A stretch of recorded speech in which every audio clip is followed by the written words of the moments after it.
ఉల్లిపాయ ముక్కలండి, జీలకర్ర, కొత్తిమీర, కరివేపాకు. గారెలు వేసుకుందామండి మనం మినప్పిండితో.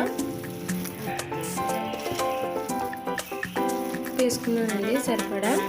జీలకర్ర కొద్దిగా వేసాను అండి.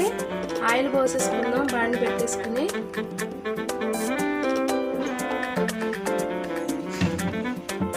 ఈ నూనె కాగి వేసేసుకుందాం గారెలు మనం ఇందులో వేసేసుకుందాం. ఒక్కొక్కటి చట్నీ కూడా అవసరం ఉండదండి, ఉట్టిగా బాగుంటాయి ఈ గారెలు. ఉల్లిపాయ పచ్చడి, జీలకర్ర, కరివేపాకు, కొత్తిమీర చాలా బాగుంటాయండి.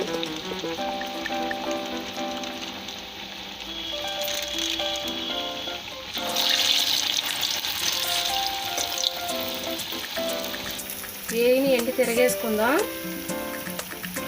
మన చింతపండు వాటర్తో వేసుకోండి మీరు, కలర్ బాగా వస్తాయి.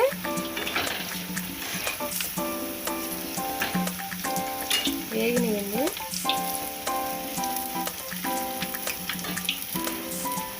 వేడి వేడి మిరపకాయలు వేగిపోయినాయి, తీసేసుకుందాం మనం.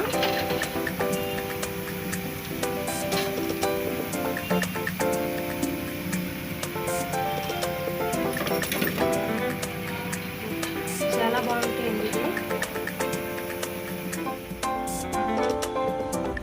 మళ్ళీ వేసుకుందామండి.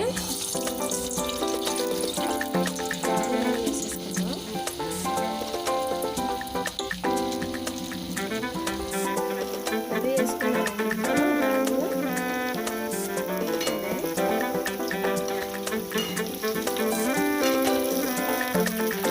చాలా రుచిగా ఉంటుంది.